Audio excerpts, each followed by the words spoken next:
문제에 대해서는 이렇게 깔끔하게 정리를 하도록 하겠습니다. 예.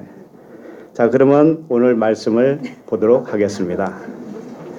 창세기 49장 1절부터 4절입니다.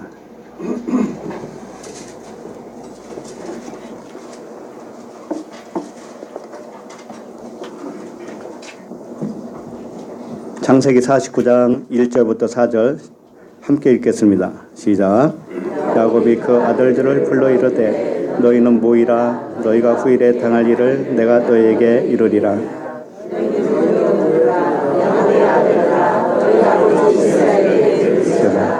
루벤아, 너는 내 장자요 내 능력이요 내 기력의 시작이라.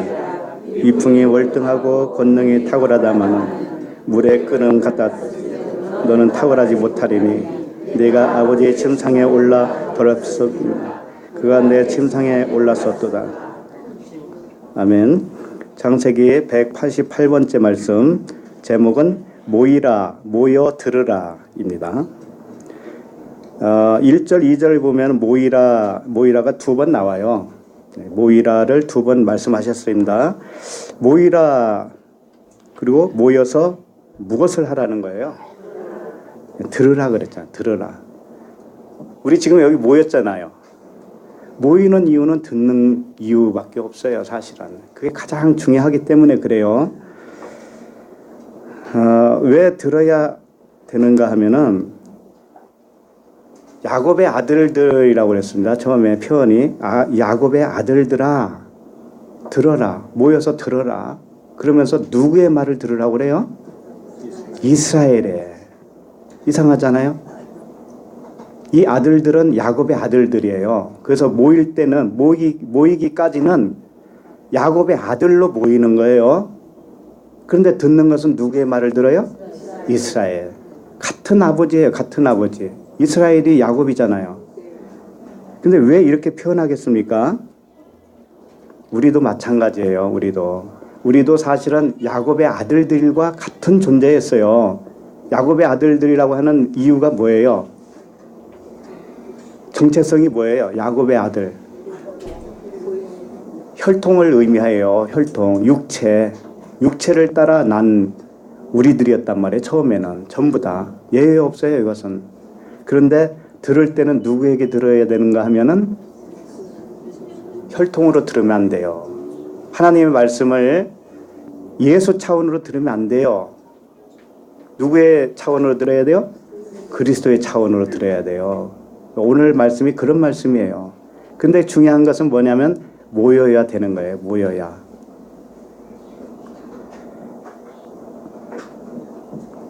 그래서 어떻게 듣느냐에 따라서 하나님의 아들이 되기도 하고 육체의 아들이 되기도 해요. 하나님의 말씀은 딱 두 가지입니다. 하나는 하갈이고 하나는 사라예요. 하나님의 말씀은 언약이라고 그랬죠. 언약이 두 가지 있어요. 두 가지. 행위의 언약과 은혜의 언약이에요. 행위의 언약은 땅의 말씀을 의미하는 거예요. 사람의 교훈을 말씀하는 거예요. 하나님의 말씀을 겉으로 보면 전부 다 사람의 교훈이에요. 자, 그렇게 들으면은 누구의 말을 듣는가 하면은 하갈의 말을 듣는 것과도 같고 하나님의 말씀을 육체로 듣는 것과도 같은 거예요. 육체로 들어요. 자, 그렇게 되면은 종이입니다. 그것은 이스마엘이 종이라고 그랬죠? 예. 근데 이삭은 하갈이 아니고 사라의 아들이죠. 사라는 하늘에 있는 예루살렘의 말씀, 언약이라고 그랬어요.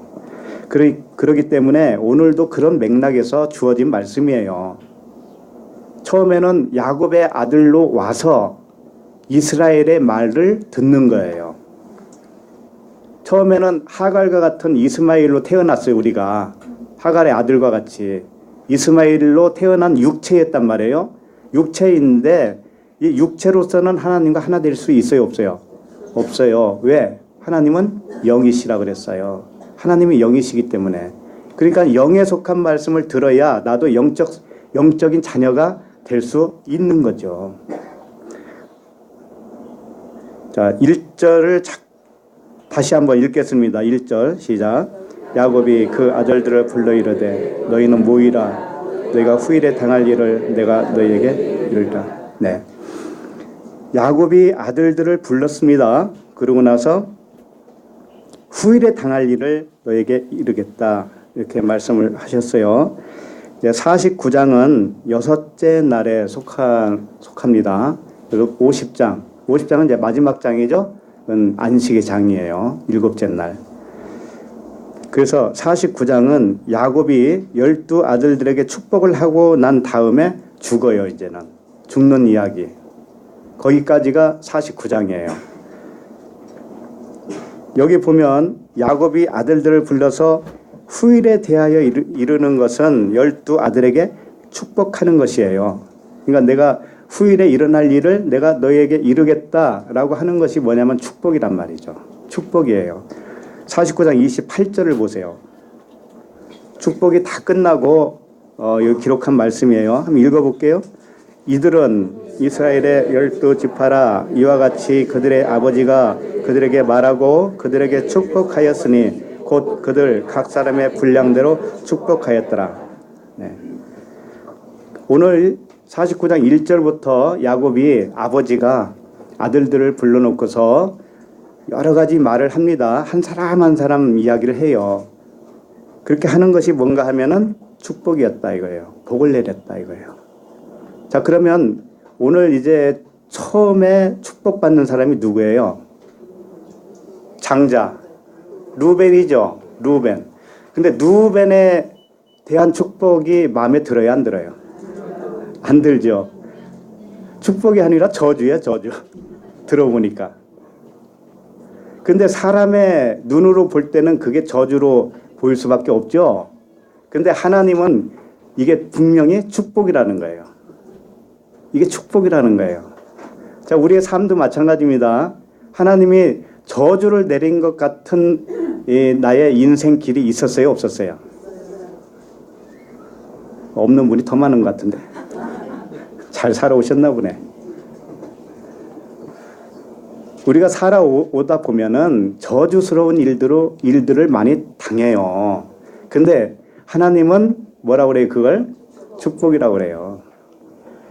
그러니까 왜 그런가는 이제 좀 살펴봐야 되겠죠. 그래서 이 49장 28절에 보니까는 이 12지파라고 그랬어요. 12지파. 12아들이 12지파라고 그랬어요. 그래서 이 12이라고 하는 것은 열은 뭐예요? 완전수죠? 말씀으로 말하면 완전한 거예요. 그 다음에 둘은 뭐예요? 예수는 그리스도잖아요. 예수는 그리스도. 겉의 것은 안의 것과 같은 것이다 라고 하는 거예요. 이 세상은 천국이다. 땅은 하늘이다. 이런 말이에요. 예수는 그리스도라는 말이. 그런데 땅이 뭔지를 모르면은 땅 그대로 있는 거예요. 이 세상이 뭔지 모르면 이 세상 그대로 있는 것이고 그 사람은 천국을 몰라요. 그러니까 예수가 뭔지를 모르면 그리스도도 몰라요. 자, 이런 거란 말이에요. 그래서 이 야곱은 12로 야곱의 아들은 12명으로 되어 있지만 사실은 나 한 사람 이야기라는 걸 아셔야 돼요. 나 한 사람. 그러면 나 한 사람 안에 12이 있다 없다? 있어요. 그래서 루벤부터 시작해서 베냐민까지 마치죠. 그 12명. 이 12명에 대한 모든 성향이 우리에게 있다 없다? 있어요. 나에게 전부 있다고 그게. 그래서 나에게서 씻겨 나가야 할 것, 또 새롭게 세워져야 할 것, 이런 것들을 12 아들을 통해서 우리에게 가르쳐줘요. 그래서 이 49장은 굉장히 중요한 말씀들이 있어요. 그런데 모이라고 그러죠. 1절에서 모이라 그랬죠. 모이라. 그러면 내가 내 안에 12이라고 하는 나의 성향이 있다고 그랬는데 이것이 모이면 어떻게 될까요? 모이면. 그럼 모이기 전에는 어떻게 되어 있다라는 것이죠? 나라는 사람 생각이 모이기 전에는 어떻게 되어 있는 상태죠? 나눠져 있겠죠? 그걸 율법이라고 그래요. 그걸 모래라고 그래요. 모래. 모래 위에 지은 집. 예, 그걸 겉성전, 겉사람이라고 합니다. 생각이 굉장히 나눠져 있는 상태예요. 근데 주님이 뭐라고 하냐면 모여라 그러는 겁니다. 그걸 모이면은 뭐가 될까요? 내 생각이 흩어져 있는 생각이 하나로 모이면은 내 생각이 도대체 어떻게 변하는 거예요? 그래요. 사랑이에요. 사랑. 진리예요. 하나님과 한 마음이라고요. 한 마음. 거기에는 염려가 있을까요? 없을까요? 없어요. 여러분 염려가 있어요? 염려가 있으면 나누어져 있다라는 걸 아셔야 돼요.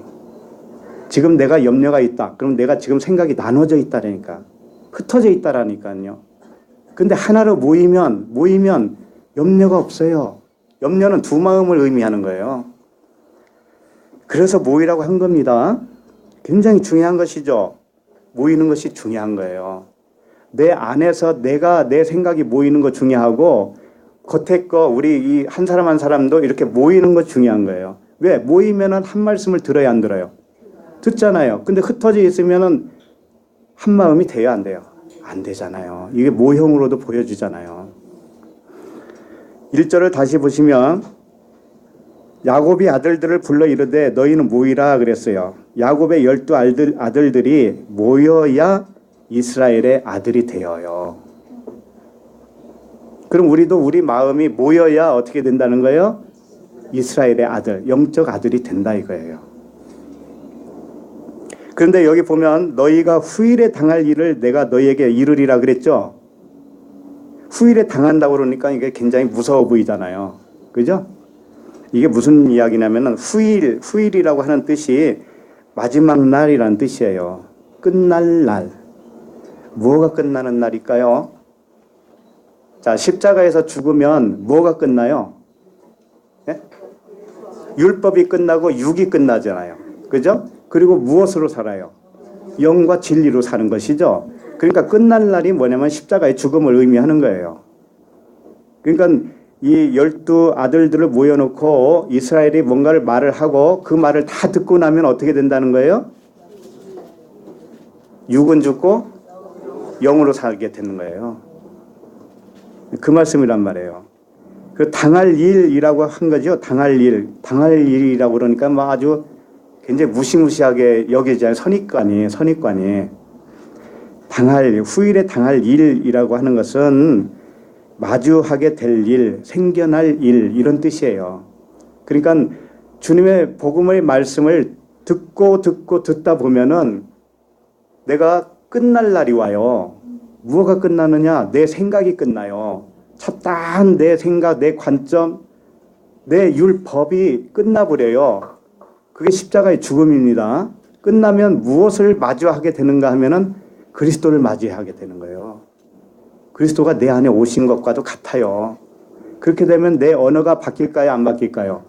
바뀌어요. 진리로 바뀐다고요. 그래서 성령의 열매는 이 언어가 바뀌는 걸 말하는 겁니다. 언어가 안 바뀌면 소용없어요.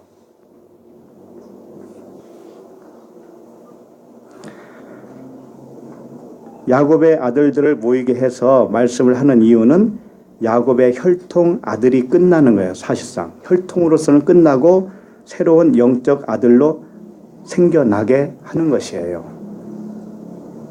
다 우리들 이야기입니다. 네, 그 다음에 2절을 읽겠습니다. 2절 시작. 너희는 모여 들으라 야곱의 아들들아 너희 아버지 이스라엘에게 들을지어다.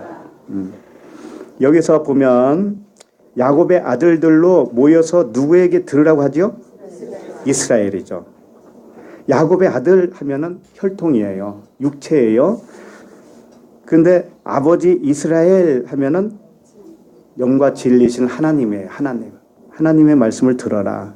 혈통으로 와서 혈통이 끊어지고 영의 질서로 바뀔 수 있도록 들어라.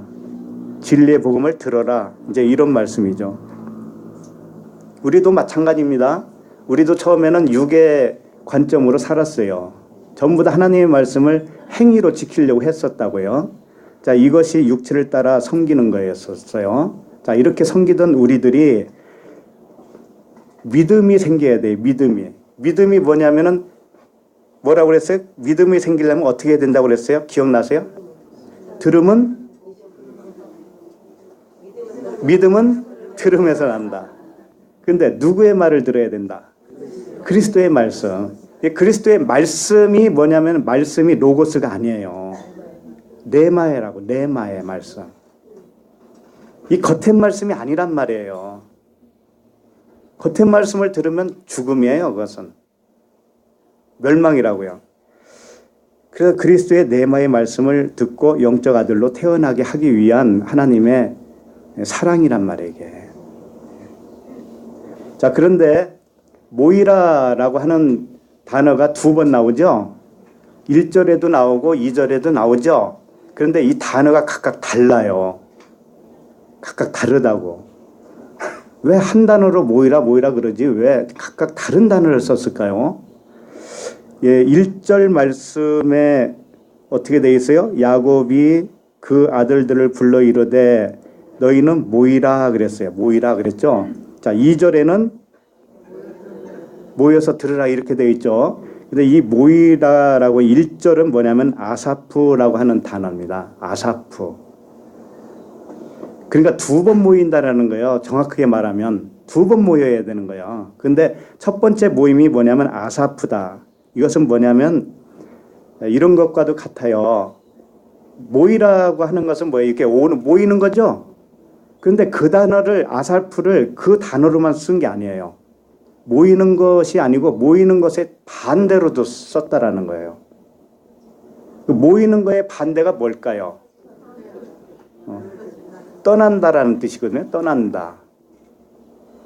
그래서 이 모이라 아사프는 모이는 것도 되지만 떠나라라고 하는 말씀도 같이 포함되어 있어요.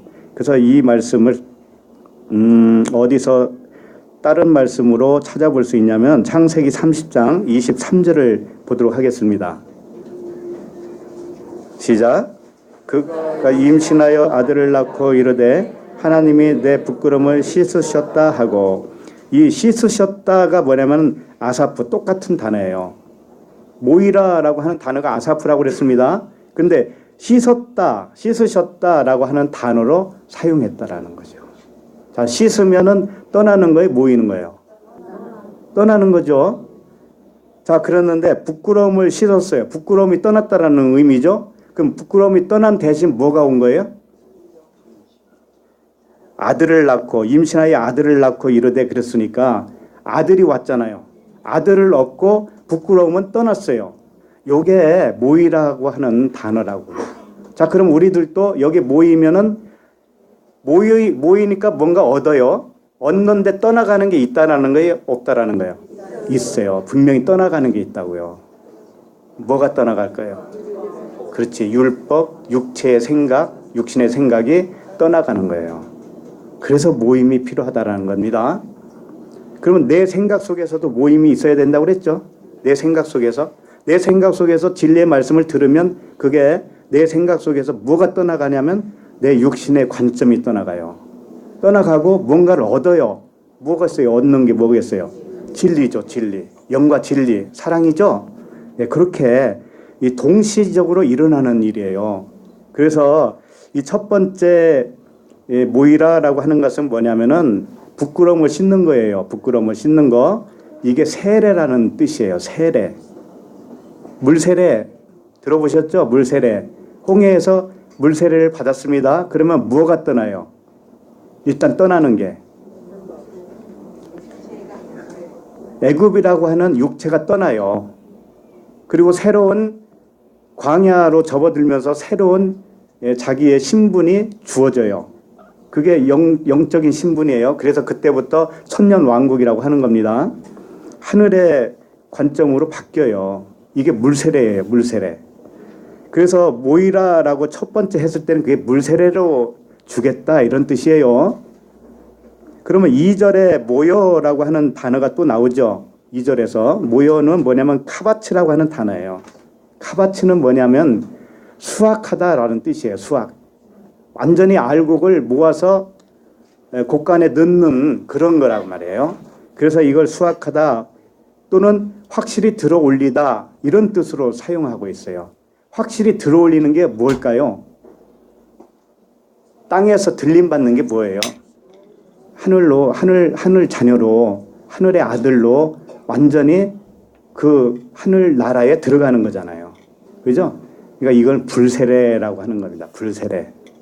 그래서 1절에 모이는 단어는 아사프라고 그랬습니다. 이것은 뭐냐면 씻기는 거예요. 물세례를 한 번 씻겨요. 뭔가가 떠나가고 육이 떠나고 영으로 살아납니다. 그런데 그게 완전치는 못한 거예요. 그래서 불세례로 다시금 완전히 하늘로 세워주는 그 십자가의 죽음이에요. 십자가의 죽음과 부활을 의미하는 거죠. 이게 불세례다. 그렇게 여기서도 우리에게 가르쳐주고 있는 것이다 이거예요. 그래서 모든 성경은 물세례와 불세례의 말씀이에요, 사실은. 그래서 주님도 물세례 받으시고 나서 뭐라고 했냐면 내가 받을 세례가 남았다 이런 말씀을 하셨어요, 안 했어요? 하셨잖아요. 그게 뭐예요? 십자가의 죽음이잖아요. 그러니까 물에서 한 번 죽고 태어나고 불에서 한 번 죽고 태어나는 거예요. 그걸 거듭남이라고 그래요, 거듭남.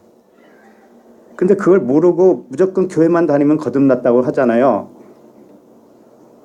어떻게 보면 물세례도 못 받았더라고요. 물세례도. 물세례 받으면 진리를 깨닫게 된다니까요. 근데 진리조차도 뭔가도 몰라요, 그게. 예수는 그리스도라고 하니까 그게 무슨 말이야. 그런다니까. 그럼 물세례도 못 받은 거예요, 그분들은. 정확하게 말하면.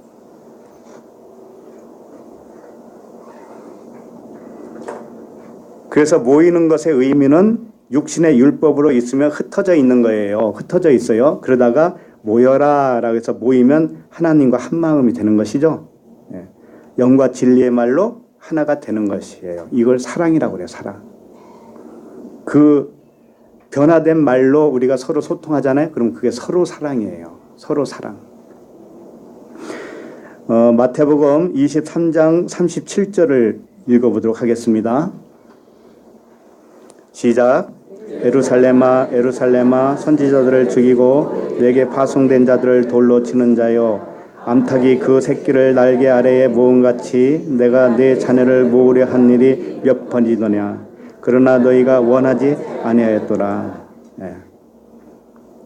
예루살렘아 예루살렘아 이게 누구를 의미해요? 우리예요. 우리 표면적 유대인. 예루살렘이 표면적 유대인이죠. 표면적 유대인이 예루살렘. 두 번째 예루살렘 뭐예요? 하늘의 예루살렘. 이렇게 변해야 할 너희들아. 그런 거예요. 그리고 뭐라고 하냐면 암탉이 새끼를 날개 아래에 모은과 같이. 암탉이 뭘까요? 율법을 의미해요. 암탉은 뭐예요? 율법이라고 그랬죠? 이게 행위의 언약이란 말이에요. 하갈과 같은 언약이란 말이에요. 하나님의 말씀이에요. 전부 다. 하나님의 말씀을 암탉으로 표현했을 뿐이죠. 그런데 그 암탉 율법이 새끼를 모아요. 새끼를 모은다는 건 뭐냐면 그 율법이 의미하는 진리를 깨닫게 하는 그 진리 아들들을 모은다 이런 뜻이에요. 그러니까 오늘 야곱이 아들들을 모이라 그러잖아요. 그러니까 여기서 야곱은 암탉이에요. 육체라고 육체. 육체의 아들들아 모여라. 그리고 이스라엘의 말을 들어라. 그리스도의 말을 들어라. 하늘의 영의 말씀을 들어라. 이런 거였단 말이죠. 이렇게 하면 그 암탉이 날개 아래 모험과 같이 될 거 아니냐. 근데 너희들이 원하지 아니하였도다 그런 거예요. 너희들이 원하지 아니하였다. 그래서 38절 원하지 않았기 때문에 어떻게 하겠다라는 말씀이 여기 나와 있냐면 38절 시작. 보라 너희 집이 황폐하여 버려진 바 되리라. 네. 암탉이 그러니까 율법이죠. 예수님이에요. 예수님이 하나님의 자녀들을 모으려고 했는데 안 모여. 자 그러면 모이게 만들려면 어떻게 해야 되느냐? 너희 집을 부서뜨리겠다. 이 말씀이에요.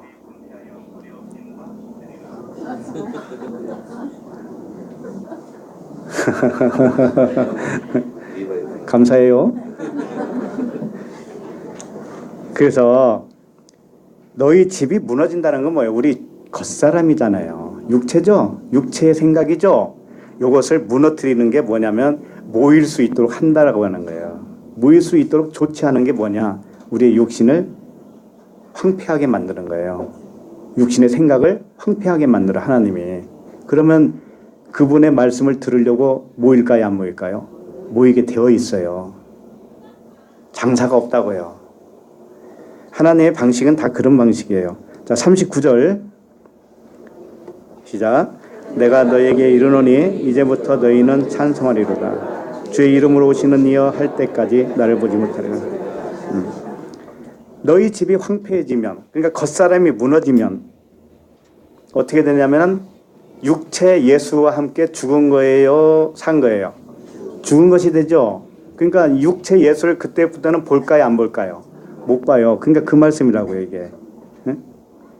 주의 이름으로 너희는 찬송하리로다. 주의 이름으로 오시는 이여 할 때까지 나를 보지 못하리라. 찬송이 되어져야 돼요. 진리 아들로 찬송이 되어지면 그때는 하나님의 말씀을 육체로 안 보게 되어요. 자, 그러면 그걸 육체 예수를 못 본다는 의미고, 그렇게 하다 보면은 언제 그분이 오시냐면은 그리스도로 내 안에 오실 때가 온다 이거예요. 그럼 완전히 내가 변화되는 시점을 말하는 것이죠. 십자가에서 완전히 죽고 부활하는 그 시점, 예, 그때가 뭐냐면은 주의 이름으로 오시는 이여, 그분이 오시는 거예요. 자, 그것은 눈으로 볼까요? 마음으로 볼까요? 마음으로 봐요. 마음으로. 마음으로 하나님의 말씀을 아멘으로 보게 되어 있어요. 예.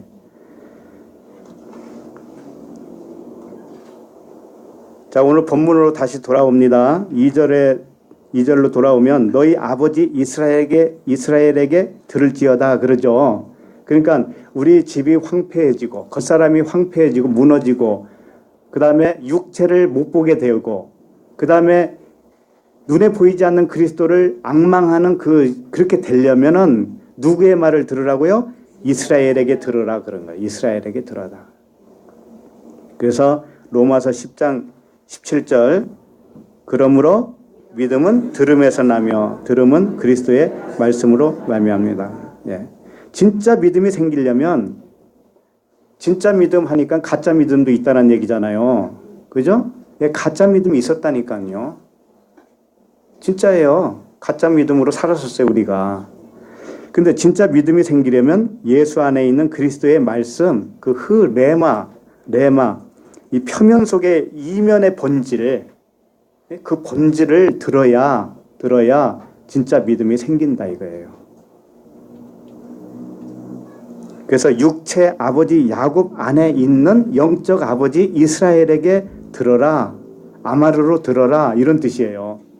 이것은 우리의 육체의 교훈이 아니에요. 하나님의 말씀은. 여러분, 이거 속으면 안 돼요. 육체의 교훈이 아니라고요. 하나님의 말씀은. 자, 이렇게 전하니까 어떤 사람들은 그럼 어떻게 살아가는 거야? 내가 지금까지 선하게 살고 잘 살고 남 도와주고 살고 전부 다 그러고 살았는데 도대체 이게 뭐냐 그런다고요. 누가 그거 살지 말라고 그랬어요? 앞으로도 그렇게 살아도 돼요. 상관없다고요. 문제는 뭐냐? 그것이 하나님께 의롭지 않다라는 걸 아는 거예요. 네? 그것이 하나님께 의롭지가 않아요. 네가 선한들 하나님께 의롭다 한들 뭐라고 그랬어요? 그게 나오잖아요. 네? 욥기서에 나오잖아요.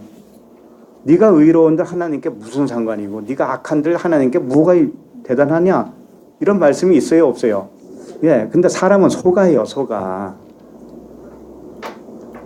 자신이 행위가 반듯하면 하나님도 나를 그렇게 볼 거로 여긴다고요. 근데 그거 아니에요. 절대 그거 아닙니다. 이거 확실히 하지 않으면 거듭난 사람이 아니에요. 네?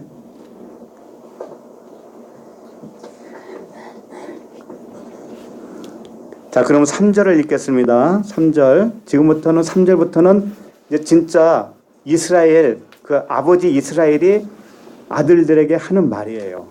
자, 무슨 말을 하고 있는지 봐야 되겠죠. 자, 3절 시작. 루벤아, 너는 내 장자요, 내 능력이요, 내 기력의 시작이라. 이풍이 월등하고 권능이 탁월하다마는, 네, 이렇게 되어 있어요. 루벤아, 너는 내 장자다 그러는 거죠. 그래서 야곱의 12 아들 중에 장남부터 차례대로 이제 축복을 합니다. 그렇게 해서 베냐민까지 끝나요. 우리들도 나 한 사람 안에 12의 성향이 있는데 하나님으로부터 복을 받아요. 우리가 하나님으로부터 축복을 받는다고요. 받으면 어떻게 되냐면은 교정이 일어나요. 교정. 내 생각에 교정이 일어난다고요.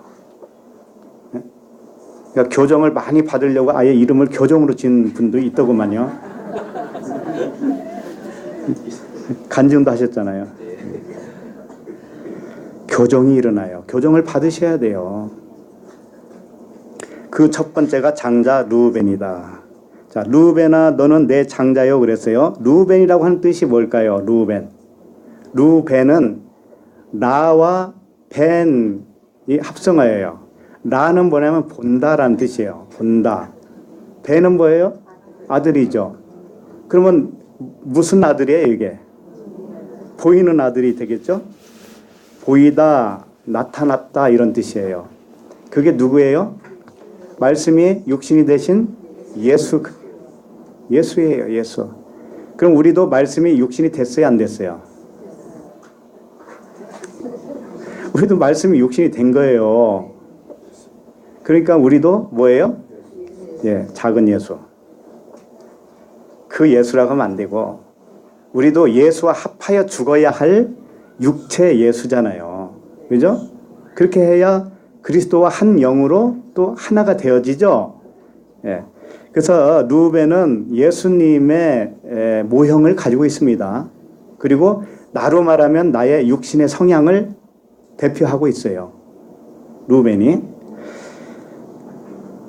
그래서 나타난 것, 보이는 것 이게 르우벤이에요. 근데 르우벤은 그렇게 되어 있으면 그게 뭐냐면 죄예요. 죄예요.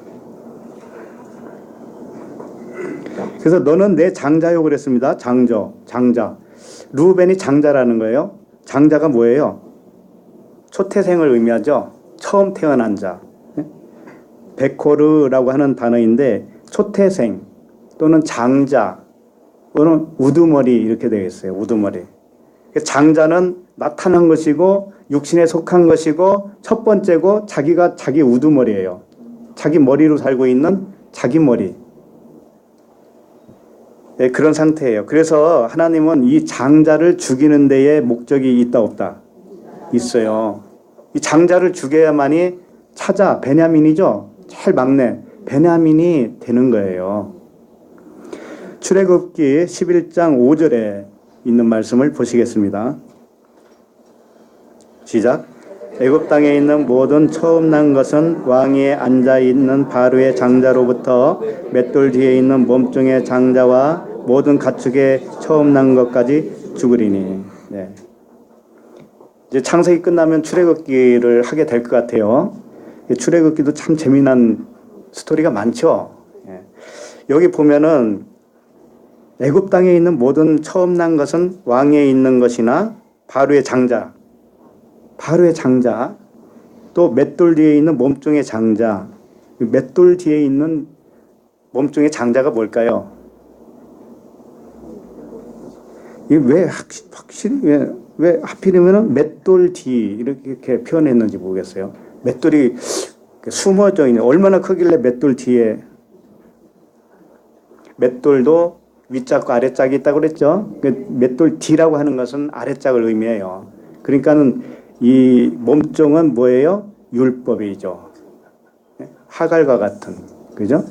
율법의 몸종의 장자. 그 다음에 모든 가축의 처음 난 것까지 죽으리니 그래요. 성경은 죽는 것과 사는 것 두 개밖에 없어요. 죽어야 산다 이거밖에 없어요. 그래서 이 처음 거 우리는 처음에 태어난 것이 뭐냐면 물에서 태어난 거예요. 물이 뭐예요? 물도 진리예요. 아랫말을 의미해요. 아랫말 율법 아래에서 우리는 태어났다 이거예요. 이것을 장자 육체 이렇게 표현하고 있는 거예요. 그래서 이 육체 예수님이 육체로 오셔서 자신이 죽어주셨죠. 자신이 장자로 죽어주신 거예요. 그래서 둘째 것 그리스도로 살아나는 것이죠. 우리도 마찬가지예요. 전부 육이 주어야 돼. 육의 생각이 영의 생각으로 바뀌어야 돼요. 아주 심플하다고요, 성경은. 근데 이게 안 바뀌니까는 내가 왕노릇 하는 거 아니에요? 그죠? 이게 굉장히 쉽지가 않아요. 굉장히 말씀은 쉬운데 되는 것은 어려워요. 그래서 말씀 들을 때 졸음이 와요, 안 와요? 굉장히 쉬우니까 졸음이 와요. 근데 되지는 않아. 자, 웃기지? 되지는 않아요. 그 첫째 것을 패하시면 둘째 것을 세우려 하심이라. 주님의 말씀은 항상 요겁니다. 그래서 이제 3절 다시 한번 보시면 누베나 너는 내 장자요 내 능력이요 그랬어요. 내 능력이 뭘까요? 내 능력? 내 능력이 뭐냐면은 도마뱀이라는 뜻이거든요. 코아흐라고 하는 단어인데 도마뱀. 뱀은 율법 세상을 의미해요. 그러니까 벌써 루벤을 어떻게 평하고 있냐면 너는 뱀이야. 이렇게 말씀한 것과 똑같아요. 뱀이 뭐예요? 뱀같이 지혜롭고 비둘기같이 순결하라고 했죠. 뱀은 지혜로운 자예요. 왜 지혜로운 자인지 알아요? 이 세상에 아주 지혜로운 하나님의 작품이에요. 이 세상이. 왜 그럴까요? 진짜를 알려주기 때문에. 진짜를 알려주기 때문에. 나라고 하는 육신이 왜 지혜로운 것인가 하면은 영을 알게 하기 위해서 주신 거기 때문에. 우리의 가정, 우리의 결혼 생활이 왜 지혜로운지 알아요?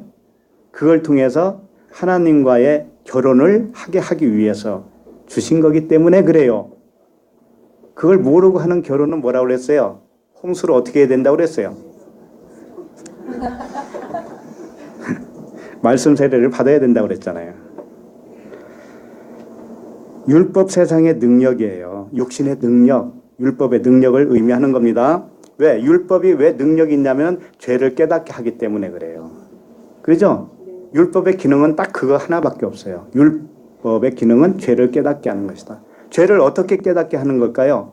율법이.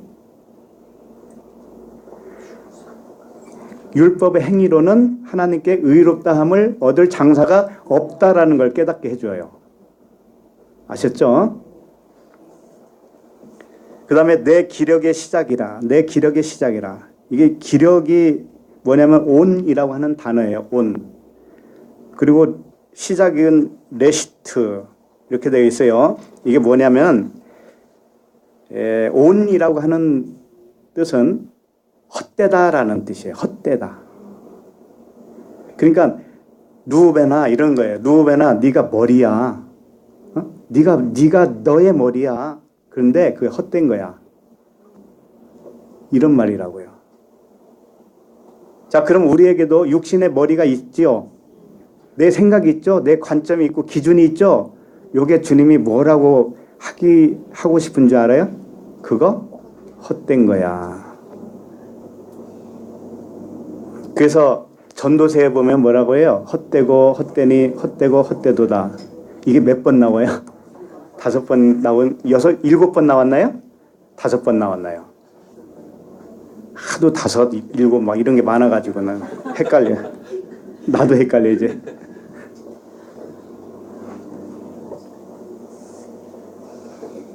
그래서 이 세상이 천국을 가리키기 위한 용도로 이 세상이 나타났어요. 이렇게 보이는 세상으로 나타났다고요? 근데 이건 누벤이에요. 장자. 근데 이게 죽어야 되는 것이죠? 죽어야 되는 거기 때문에 그걸 안 자는 이 세상을 처음에 몰랐을 때의 세상과 관점이 같아져요? 틀려져요? 틀려지죠. 그러니까 이 세상은 헛된 것이 돼버려요. 그때는. 용도 폐기가 된단 말이에요. 그 가르쳐준 사명을 다 했기 때문에. 이해가 가세요? 네. 그 다음에 위풍이 뭐라고 그래요? 월등하고 그랬어요. 위풍이 뭐냐면은 세트라고 하는 단어이고요. 세트. 이 부어오르다 또는 일어나다 이런 뜻이에요. 위풍이 월등하다라고 하는 것은 뭔가 일어났다라는 뜻이에요. 일어났다. 그런데 월등하다라고 하는 단어도 예테르라고 하는 단어인데 왜 이렇게 하나하나 해야 되는 줄 알아요? 국산말로 들으면 이게 무슨 말인지 몰라요. 막 그 위풍이 월등하고 그러니까는 마치 장자 누우맨이 힘이 세고 장사고 대단한 인물로 착각하게 만들어요. 근데 이 단어 하나하나가 그런 단어가 아니에요. 겉의 것에 대한 어떤 그 사자와 같은 힘을 말하는 거예요. 사자 입속에 뭐가 있어요? 꿀이 있었죠. 그 꿀이 복음이라고 그랬잖아요. 그러니까 사자는 힘이 센데 루벤도 역시 힘이 센 것처럼 이렇게 보인다고요. 그런데 이것은 헛것이다라는 거예요. 복음을 전해주고 걔는 물러날 인물이란 말이죠. 우리도 육도 마찬가지예요. 육의 생각이 진리의 생각으로 바뀌잖아요. 그럼 육의 생각이 떠나가잖아요. 그죠? 그런 것과도 같아요. 위풍이 월등하다라고 하는 것은 뭐냐면 월등한 게 뭐냐면 초월적이다 이런 뜻이에요. 쉽게 말하면. 자, 그러면 위풍이 월등하다 이게 무슨 뜻이냐면 위풍이 올라가는 거예요. 십자가에 오르면 십자가에 달리면 초월적인 존재가 된다 이런 뜻이에요. 알겠죠? 그러니까 죽으면 루벤으로서 죽으면 초월적인 존재로 살 수 있는 그리스도와 한 영이 된다 이런 뜻입니다. 그 다음에 권능이라고 해서 권능이 탁월하다. 권능이 뭐냐면 흉악하다 포악하다 이런 뜻이에요. 흉악하다 포악하다. 결코 좋은 단어가 아니죠. 이것은 흉악하다 포악하다. 루벤이 그렇다는 뜻이에요. 루벤이 흉악하고 포악해요. 그렇게 해서 탁월하다라고 하는 것은 뭐냐면 흉악하고 포악한데 예테르가 뭐냐면 초월적이라고 그랬죠. 아까 초월적. 예. 그러니까 흉악하고 포악한 걸 알면 어떻게 된다고요? 초월적인 인물이 되는 거예요. 마치 이것과도 같아요. 디모데전서 1장 13절을 읽어보겠습니다.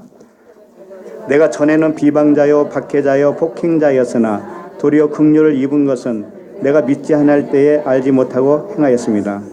네, 사도 바울이 거듭나고 나서 고백하는 말이에요. 자기가 비방자의 폭행자였다는 거예요. 옛날에. 그러니까 루벤이었다 이런 뜻이에요. 자기가 루벤과 같은 인물이었다. 그런데 지금은 믿음이 없을 때 그랬는데 지금 믿음이 있고 보니까는 그걸 알았다라는 거예요. 알았으니까 이제 뭐예요? 초월적인 존재가 되었다. 이런 뜻이란 말이에요. 그 다음에 디모데전서 1장 14절 읽어볼까요? 우리 주의 은혜가 그리스도 예수 안에 있는 믿음과 사랑과 함께 넘치도록 풍성하였도다. 그리스도 예수 안에 있는 믿음, 진리 안에서 깨닫게 된 그 율법의 완성인 사랑이 넘치도록 풍성하였다. 이런 뜻이에요. 그러니까는 누베는 뭐냐면은 전부 그 믿음, 은혜를 주기 위해서 겉의 것으로 역사를 하는 거예요. 하나님도 우리에게 은혜를 주기 위해서 무엇으로 역사하시냐면 이 성경, 겉의 것 성경 이것으로 역사하시죠. 이것을 통해서 그 안에 있는 본질을 깨닫게 해주시죠. 그러면 겉의 것은 뭐가 되는 거예요? 폭행자였다라는 거예요. 폭행자. 알고 보니까 비방했다라는 거예요. 겉의 것만 알고 있으면 그렇게 되는 거예요. 무엇을 비방했고 무엇을 폭행했을까요? 진리를 몰랐으니까 진리를 폭행했단 말이에요. 그러니까 사도 바울이 예수 믿는 자들을 그리스도인들을 잡으러 다녔었잖아요. 그게 누구를 핍박한 거예요? 예수 그리스도를 핍박한 거죠. 사울아 나를 왜 핍박하느냐 그랬잖아요. 예. 그러니까 진리를 폭행하는 게 뭔가 하면은 진리를 모르고 있는 거예요. 모르는 거. 모르고 있으면 그걸 폭행하고 있는 거예요. 항상.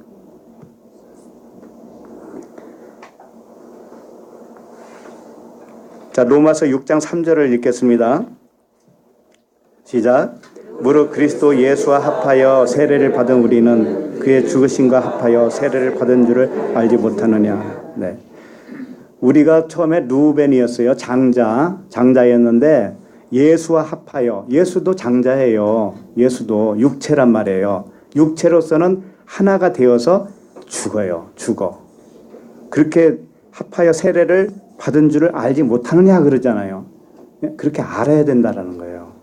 그렇게 되면은 육의 말이 나올 수가 없어요. 그 사람에게는 전부 다 영의 말씀밖에 없단 말이에요. 진리밖에 없어요.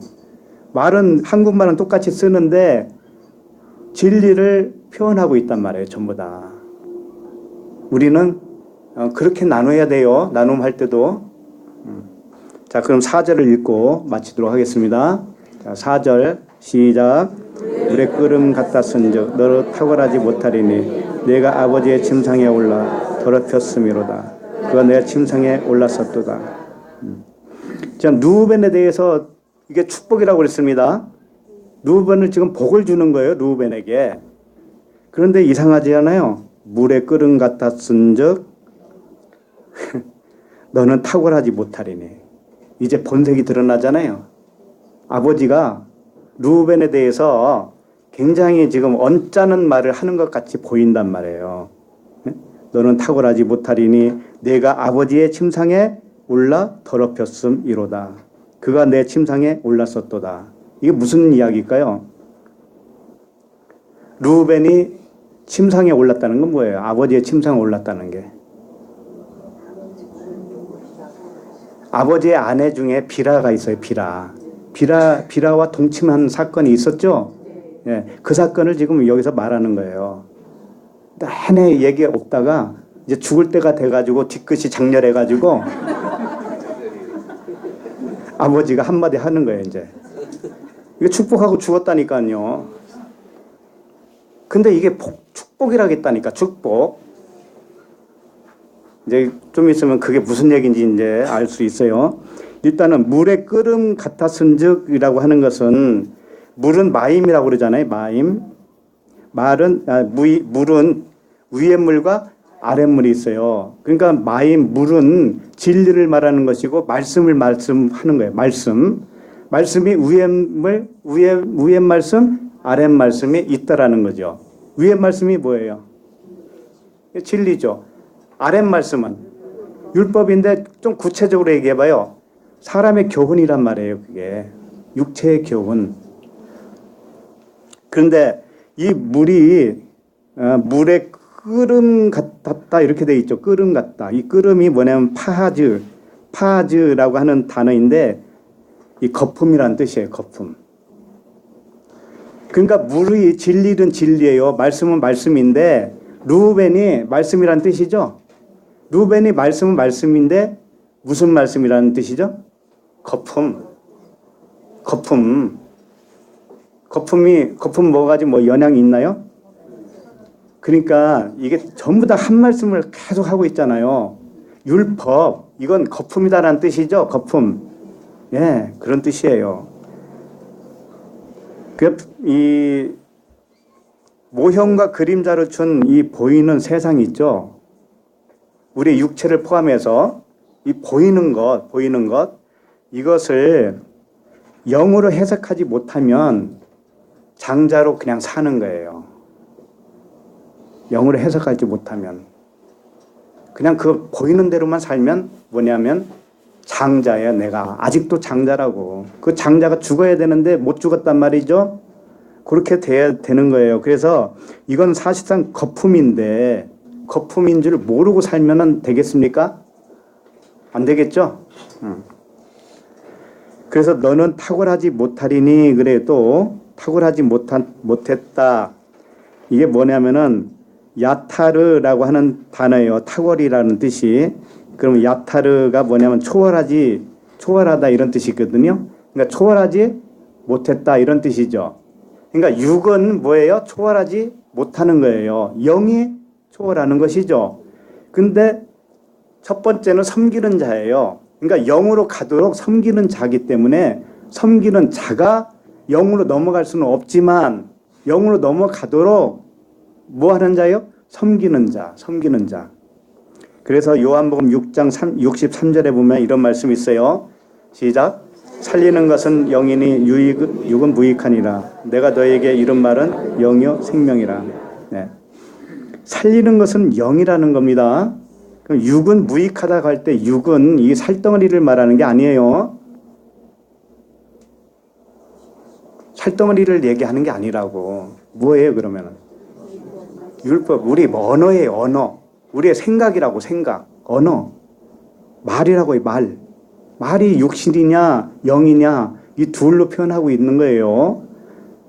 이 살덩어리는 뭐라고 하냐? 몸이라고 그래요. 그래서 육의 몸, 영의 몸 이렇게 있는 거예요. 내가 영을 담고 있으면 영의 몸, 육을 담고 있으면 육의 몸 이렇게 되는 거예요. 그래서 장자 루벤은 역할은 뭐냐? 영을 알게 하는 용도다. 그래서 육은 무익한 거예요.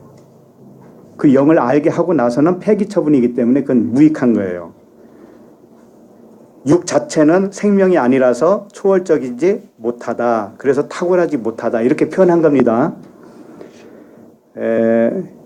한마디로 말하면 루벤은 장자권을 잃어버리게 될 것이다 라고 아버지가 축복을 한 거예요. 그 아들 루벤에게 뭐라고 했냐면 너 장자잖아. 근데 장자권을 너는 빼앗겨야 되는 거야. 이게 너에게 준 복이야 라고 하는 것과도 같아요. 결국은. 그러니까 우리도 혈통의 장자권은 박탈당해야 되는 거예요. 박탈당하고 영적 아들의 장자가 되어야 되는 거예요. 재미없으세요?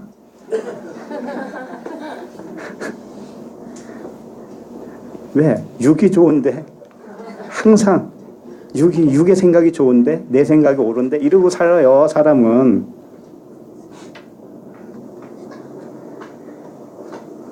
그런데 오늘 문맥상으로 보면 루벤이 장자권을 이제 박탈당하는 거예요. 근데 그 이유에 대해서 뭐라고 쓰여 있어요? 무엇 때문에 그렇다고 하는 거예요? 내가 아버지의 침상에 올라 더럽혔기 때문에 그렇다라고 하는 거잖아요. 그죠? 네. 그래서 아버지 야곱의 그 첫 비라 있잖아요. 첫 비라와 동침한 사건을 상기시키고 있는 겁니다. 일단 그 부분을 좀 보도록 하겠습니다. 창세기 35장 22절 시작. 이스라엘이 그 땅에 거주할 때에 루벤이 가서 그 아버지의 첫 비라와 동침함에 이스라엘이 이를 들었더라. 야곱의 아들은 12이라. 야곱이 그 아들 장자가 범한 일에 대해서 그 당시 혼냈습니까? 혼내지 않았습니까? 혼내지 않았어요. 이상하지 않아요? 여러분 같으면 그냥 가만히 있겠어요?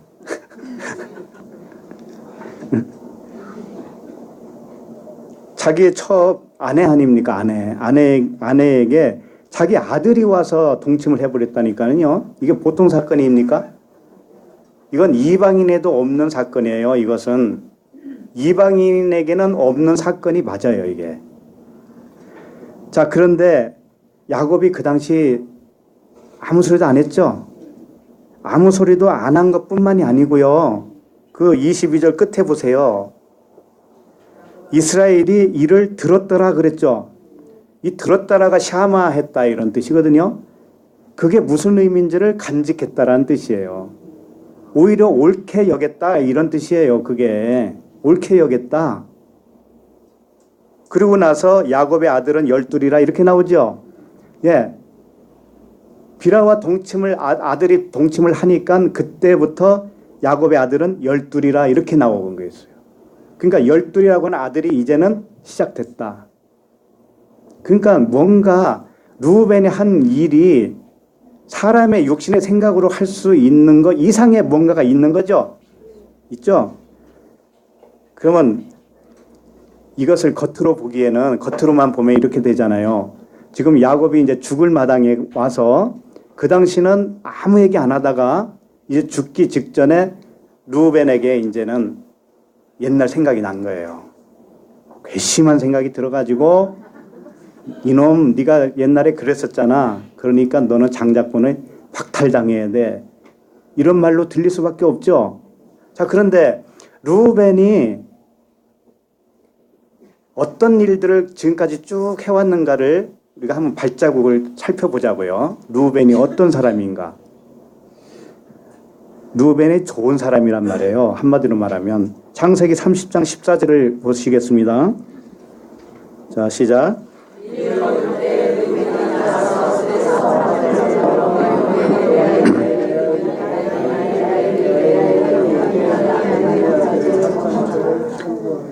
네, 루벤이 자기 엄마 레아에게 뭘 갖다 줬어요? 합 한 채. 이 효자애 아니에요. 효자잖아요. 그래가지고 엄마 레아가 다시 아들을 또 낳은 거잖아요. 그 뒤로. 그죠? 자, 21절을 보세요. 37장 21절. 요셉을 그들의 손에서 구원하려 하여 이르되 우리가 그의 생명은 해치지 말라. 요셉이 이제 애굽으로 팔려가기 전에 이것을 살리려고 한 사람이 누구예요? 루벤이잖아요. 자, 22절도 보세요. 시작. 루벤이 또 그들에게 이르되 피를 흘리지 말라. 그를 광야 그 구덩이에 던지고 손을 그에게 대지 말라. 그가 요셉을 그들의 손에서 구출하여 그의 아버지에게로 돌려보내려 함이었더라.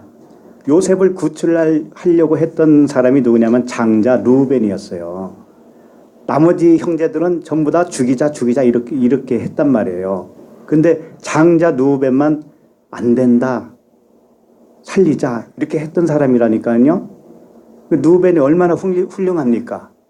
그죠? 근데 요셉이 참 아버지 야곱이 축복을 하려면 이런 것도 좀 기억을 해야 될 거 아니냐고요. 자, 그 다음에 37장 29절도 좀 봅시다. 시작. 루벤이 돌아와 구덩이에 이르러 본즉 거기 요셉이 없는지라 옷을 찢고. 예. 루벤의 마음이 느껴져요, 안 느껴져요? 예. 요셉이 없으니까 자기 옷을 찢어버렸잖아요. 그 정도로. 그 다음에 42장 37절을 보세요. 루벤이 그의 아버지에게 말하여 이르되 내가 그를 아버지께로 데리고 오지 아니하거든 내 두 아들을 죽이소서 그를 내 손에 맡기소서 내가 그를 아버지께로 데리고 돌아오리이다. 루벤이 어디까지 자기를 희생을 하려고 했냐면은 자기 두 아들을 담보로 맡기면서까지 베냐민을 내가 찾아오겠습니다. 데리고 오겠습니다. 이렇게 한 사람이라고요. 루벤이. 그렇게 하신 분이 누군지 아세요? 예수님이셔요. 예수님. 근데 왜 루벤이 왜 씻지 못할 오점을 남겼냐 이거죠. 네? 루벤은 예수님을 의미해요. 자, 마태복음 20장 28절을 보도록 하겠습니다. 인자가 온 것은 섬기를 받으려 함이 아니라 도리어 섬기려 하고 자기 목숨을 많은 사람의 대속물로 주려 함이라.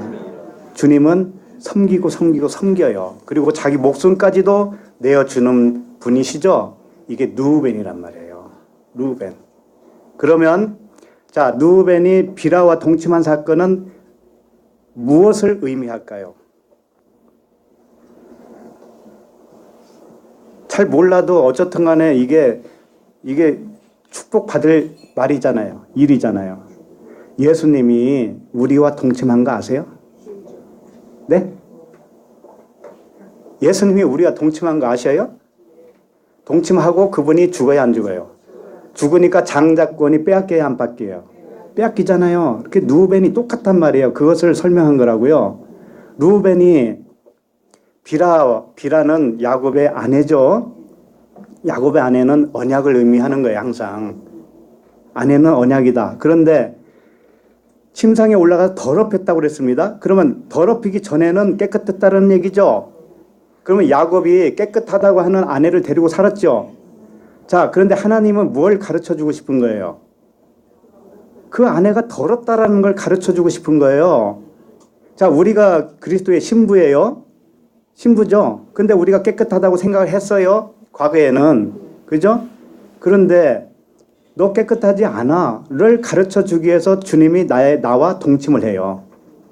나와 동침을 한다고. 그러면 그때 어떤 일이 발생해요? 내가 더러운 자가 맞네. 이 고백이 나와요? 안 나와요? 나오잖아요. 하나님은 그런 고백을 듣고 싶은 거예요. 우리에게. 행위에 의롭고 뭐 이런 이야기를 듣고 싶은 게 아니란 말이에요. 아셨죠? 내가 더러운 신부라는 것을 가르쳐 주기 위해서 예수님이 나와 동침을 해 주신다니까. 육으로 동침하고 죽어요 같이. 그러니까 누우벤도 장자꾼이 빼앗기는 것이 뭐예요? 죽음이잖아요. 그렇죠? 똑같아요. 그래서 루벤은 예수님의 모형이고 우리들이 비라와 같은 신부였어요. 우리들이 비라와 같은 신부인데 더럽힘을 받기 이전에는 내가 더러운 자라는 것을 몰라요. 괜찮은 사람으로 착각을 한다고요. 우리들이 전부 다. 그것을 가르쳐 주기 위해서 어떻게 해요? 루벤을 보내죠. 그래서 비라와 동침시켜서 비라가 이제 더러운 여인이 돼버렸죠. 그것을 안 누구예요? 야곱이 알았단 말이에요. 그러면 야곱은 자기가 데리고 있는 언약 신부가 사실은 행위 언약이었네. 이걸 알까요? 모를까요? 알아요. 그걸 깨달아야 야곱이 이스라엘로 변하는 거예요. 그걸. 그래서 비라가 더럽힘을 받아야 야곱의 입장에서는 이제 자기가 실체를 깨닫고 자기가 뭐가 되냐면은 정말 이스라엘로 되는 거예요. 전부 그렇게 되는 거예요. 네, 그렇게 되어서 야곱이 그때 이후에 뭐라면 12아들이라고 하는 말씀이 그때부터 나오는 거예요. 왜냐하면 자기가 거룩한 자가 되니까 그때부터 아들들도 거룩하게 되는 거 아니겠어요? 그죠? 그러니까 아버지가 거룩하지 못하면 아들도 거룩하지 못하다는 것이 성경 이야기예요.